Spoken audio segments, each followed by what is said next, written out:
A number of years ago, a story was reported in Sydney Daily Herald in Australia, and it concerned a man on a plane in economy class. He objected to sitting next to a woman of color. Since the economy class section was full, the man demanded that the flight attendant check to see if there is an open seat in the business class section. The flight attendant came back smiling and said, "There is a seat in the business class." And as the man unbuckled his seatbelt to move to the more expensive section of the plane, the attendant said to the woman of color, "Madam, please follow me, and I'll take you to your new seat in business class." Salve, Regina, Mater misericordiae, vita dulcedo, espes nostra salve. A te clamamos, exulis Filii Eve, a te suspiramos, gementes et flentes, in lacrimarum vale. Eia ergo, advocata nostra, illos tuos, misericordes oculos, ad nos converte. Et Iesu, benedictum fructum ventris tui, nobis os acquisilium ostende.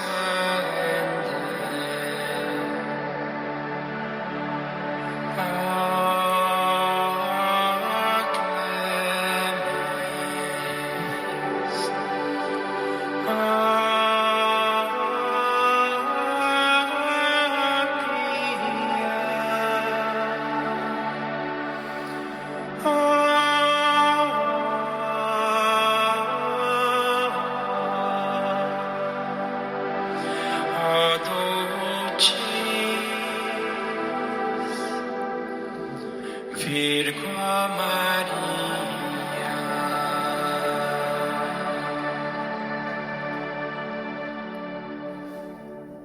Peace be with you, friends, for this 22nd Sunday of Ordinary Time. I want to talk to you about a very, very important theme, namely the theme of pride and its antidote.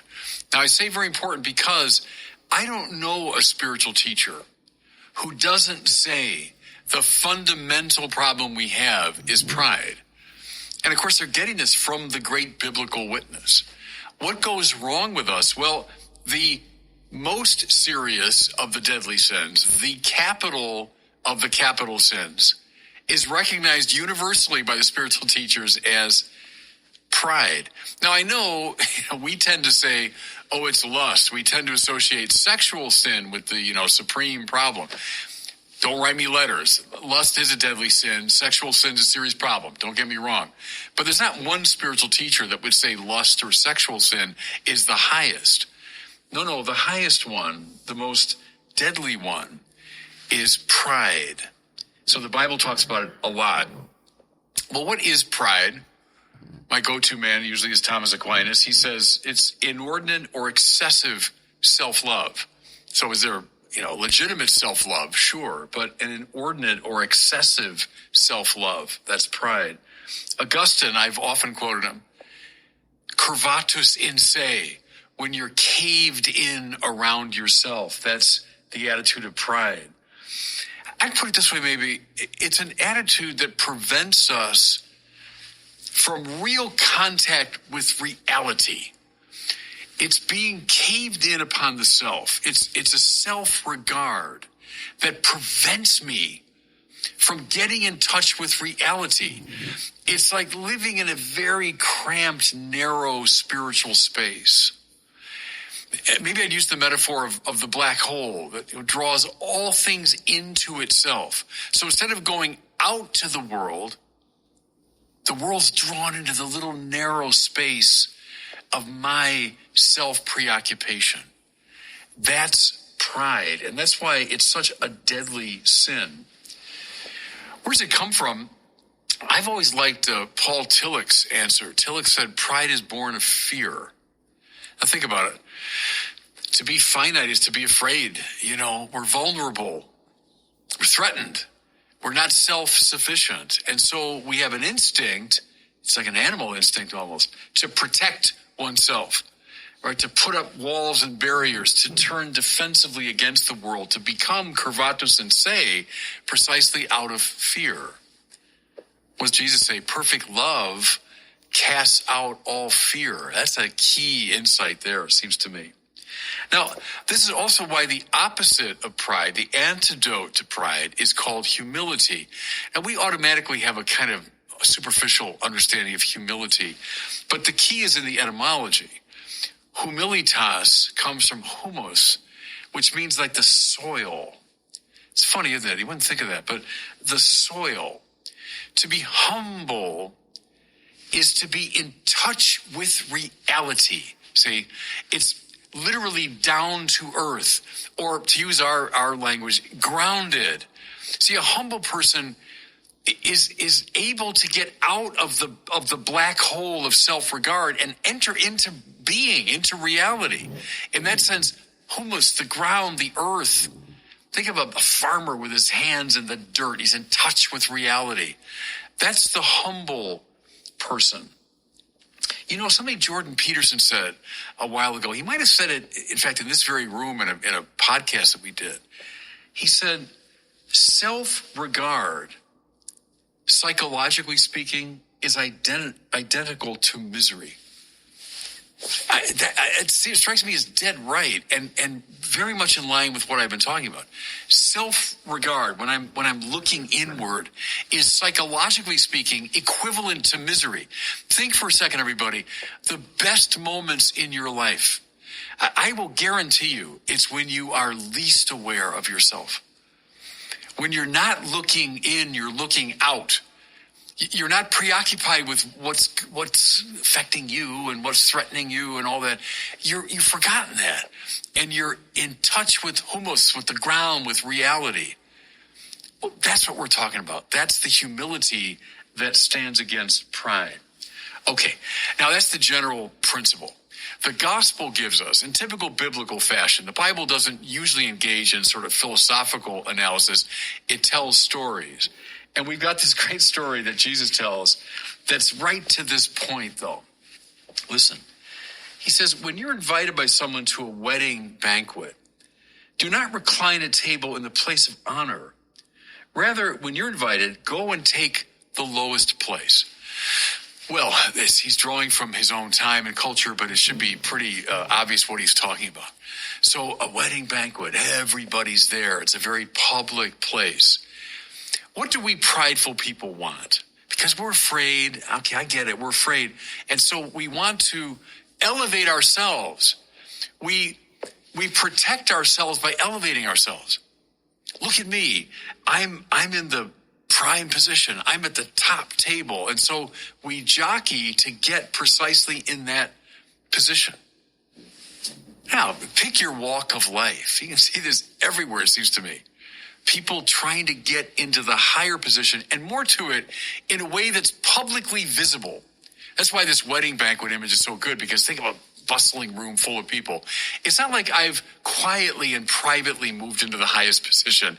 I'm publicly, visibly in the higher position, and everyone can see, oh, he's at the top table as opposed to everybody else at lower tables. Well, that's a very familiar move. Can I give you some examples from the world that I know best, which is the ecclesiastical world? Now, I'm not picking on the church here. This is the world I know best. But hey, pick your world. I mean, it's available everywhere human beings are operating. But the Catholic Church is a very hierarchical institution. We got deacons, we got priests, we got monsignors, we got auxiliary bishops, we got bishops, we got archbishops, we got cardinals. And among the cardinals, you got cardinal deacons, cardinal priests, and cardinal bishops. Then you got the Pope at the top of the hierarchy. We have a very hierarchically arranged setup. Now, is that bad in itself? No, it's not bad in itself. But what does it set up? Well, everyone in the church is prideful. And I don't mean that to be critical of the church. I mean, all of us human beings wrestle with pride. So when you bring pride now into that scenario, what's going to happen? Well, everyone's jockeying for the highest position. Who's rising in the hierarchy? Who's going down in the hierarchy? Who's on top? Who's on bottom? I remember years ago, I was in Rome for something, and I went to this event. It was a talk. I got there kind of early, and the chairs were kind of arranged, and I just took a seat, not in the first row, but kind of up toward the front. I wanted to have a good seat for the talk. And this little Monsignor came out, I remember. And at the time, I wasn't a bishop. I was just a lowly priest, and he came out and he said, no, padre. And then he gestured. Cardinali, archivescovi, vescovi, monsignori. He was saying, no, this is the section for the cardinals, for the archbishops, for the bishops. And he sent me all the way to the back of the room where the little, preti, the little priest had to sit. Okay, that's the way it goes, We tend to play these games out of a desire to elevate ourselves, and I wasn't doing it on purpose that time. I just wanted to get a good seat. But the Monsignor was very aware of who belonged in what position. Again, I'm not implying everybody that we shouldn't have hierarchies or that they're bad in themselves. I'm just noticing how we prideful people end up playing that game. Now, what's the way out? Well, let me say something before we get to the solution. There's one more point I want to make. I've talked before to you about the Wheel of Fortune, right, which is this device in the medieval cathedrals. And the top of the Wheel of Fortune, someone that's mated, he's the king, and then the wheel turns and he's lost his crown. And then at the bottom, there's the pauper that has no power. And then the guy who's rising up to power. And the point is the wheel just keeps turning in life. That's the way it goes. Well, the medievals knew this, that all the points on the rim of the wheel are points of anxiety. But the worst of them all is the top of the wheel, right? You're at the top of the wheel. Okay, I made it. My prideful soul is now satisfied. I'm at the top of the Wheel of Fortune. I'm in the highest seat. Yeah, but for sure that all kinds of people underneath you are jockeying for position and trying to knock you out of that perch. That's the least comfortable place of all to be. I think here of the great line from Oscar Wilde. He said, the only thing worse than not getting what you want is getting what you want. I found that played out in many ways in my own life and the lives of others. Oh, the one thing I want. Oh, I'll be finally satisfied. And I get it. And I'm happy for maybe a day or two. And then I realize that's the worst thing that could have happened to me. That's now put me in the worst possible position. So what does Jesus say? I know when you come in a room and you're at the banquet, and I know what your pride dictates. Take the highest place. No. On purpose, take the lowest place. On purpose. How come? Because you're consciously opting out of the game. See, the point is that playing the game at all will get you in trouble. Whether you're good at it or bad at it, whether you succeed at it or fail at it, playing the game of pride and self-elevation and seeking honor is going to harm you. I'm going to date myself here, but there was a movie from the early 80s, I think. It was called War Games. And it was kind of in the early days of computers. And we're all kind of fascinated by computers. And it's about a kid that hacks into the NORAD, National Defense System, and is affecting our nuclear defense and all this. Well, the movie climaxes, I remember, in this great scene. They're inside of NORAD, and the scenarios are playing out of nuclear attacks. If, America attacks first or Russia attacks first, and this city, then that city, and what would happen. And then they're looking at the board and all these scenarios, hundreds, thousands playing out before them of who's going to win a nuclear war. And then it ends, and up on the board, or maybe it was a voice announces it saying, the only winning strategy is not to play the game. Well, I go back to that line a lot because it applies in the spiritual order. There are games, everybody, that we all play. We're all sinners, and we're all full of pride, and we're fearful, and so we aggrandize ourselves, and we defend ourselves, and we jockey for position. Okay, I get it. But the only way to win that game is not to play it. Get off the board. Get off the grid completely. And you know what I'm talking about. I don't care if you're a real estate developer, you're a dentist, you're an academician, you're a private investor. Any walk of life, you know what I'm talking about here. And you can spend the whole of your life playing this game of who's up, who's down, who's gaining, who's losing. Hey, I'm on top and everyone sees me. And before you know it, you're plummeting down again. See, don't play the game. So that's why Jesus says, on purpose, take the lowest place. On purpose, don't play the game. Here's a way to sum it up. A lot of us sinners, we spend a lot of time and a lot of energy trying to please people around us or make people around us think we're really something. Forget it. It is an utter waste of time. You're handing the whole of your happiness over to the fickle attitudes of other people. Don't play that game. Rather, seek only to please God. That's the route of the humble person. And trust me, you'll be infinitely happier. And God bless you.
Rush Limbaugh's on.